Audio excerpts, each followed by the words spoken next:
All right, you've been sending us a ton of stuff about computer viruses. Looks like you're getting ready to really explore the digital world. Smart move. Definitely a smart move. So today we're going to dive deep into computer viruses, Yeah. what they are, how they work, and how to stay safe. It's funny. I was reading an article the other day about how the very first computer virus was just a prank back in the 70s. Yeah, I think I remember that one, the creeper virus. It just displayed a message on the screen.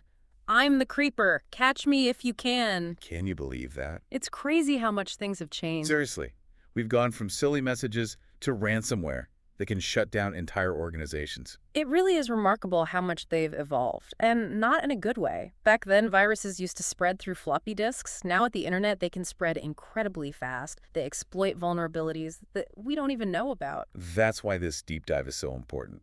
We need to understand how and why these attacks happen. Exactly. For example, social engineering. Attackers use psychology to trick people. They try to get you to give up information or download bad software. Oh, you know what? That reminds me of this phishing scam I almost fell for. It looked exactly like an email from my bank. See? That's how easy it is. Attackers are so good at deception. So it's not enough to have antivirus software. We have to be aware of what these cybercriminals are doing. Absolutely. We're going to look at some real-world examples so you can see how these attacks happen and how to spot them. You've already done your research, which is great.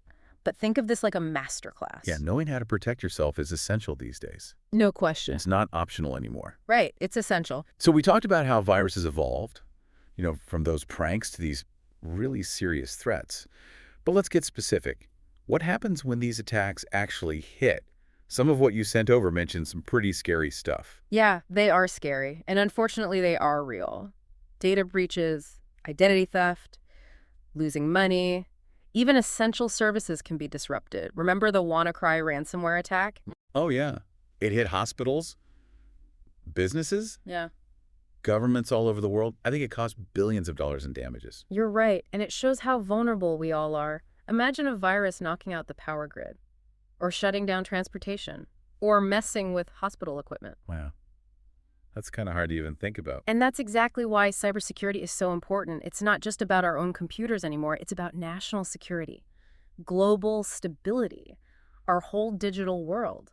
One of the things you sent mentioned that these attacks are getting more and more sophisticated. Absolutely. Attackers are always coming up with new tricks. They exploit vulnerabilities that no one knows about. They're even using AI to get past security. So what can we do? How do we stay ahead of them? Well, as individuals, it goes back to what we were talking about. Yeah. Strong passwords, multi-factor authentication, being careful what you click on. But it sounds like we need to be even more careful now. You're right. Keep your software up to date, your operating system, your apps. Those updates include security patches. Be careful about public Wi-Fi. Use a VPN if you have to. And don't trust random emails or calls asking for your info. It sounds like common sense. But it's easy to forget when you're online all the time. It is. And that's what attackers are hoping for. They know we make mistakes. So it's about psychology too, right? We need to understand how they think. Exactly. It's as much a mental game as a technological one. But on a bigger level, we need better cybersecurity infrastructure. Governments and companies need to work together. And we all need to be more educated about this stuff. We need to work on this together. We do. It's everyone's responsibility. One thing I noticed in all this stuff you sent is how much cybersecurity language is everywhere now. Firewalls, malware, phishing. Right. It's part of our everyday vocabulary. It really is a sign of the times. Cybersecurity isn't just for tech people anymore. We all need to know about it. So we've talked about how viruses have changed, the consequences, Yeah. what individuals and governments need to do. It sounds like knowledge is the most important thing. I think so. The more you know, the safer you are. Okay, so let's look at how to put this into practice. You sent some material about avoiding viruses.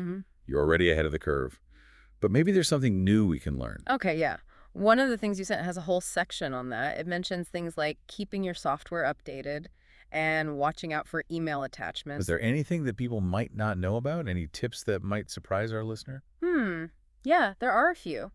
One thing is being careful about what you share online, like on social media. Oh, yeah. Think before you post things like your address or phone number or even your birthday. It's easy to forget how much we share online. Right, and attackers can use that information against you. They can use it for phishing or even steal your identity. So it's not just our devices we need to protect. It's our whole digital identity. Exactly. Another good tip is to back up your data regularly. That's always good advice. But how does that help with viruses? Well, think about it. If your computer gets infected and your files get messed up or locked with ransomware, a backup can save you. I see. It's like insurance for your computer. That's a good way to think about it. Okay, this has been really helpful. I feel like I understand viruses a lot better now, and I know more about how to stay safe. Good. That's the goal. Knowledge is power. You know, what you said about our interconnected world really stuck with me. How a big virus attack could be so damaging. It's definitely something to think about, but I'm optimistic. I think if we're aware and we work together, we can make the digital world a safer place. That's a good note to end on. So to our listener, stay informed, stay safe, and keep learning. And one last thing, don't forget about strong passwords. Absolutely. We'll see you on the next deep dive.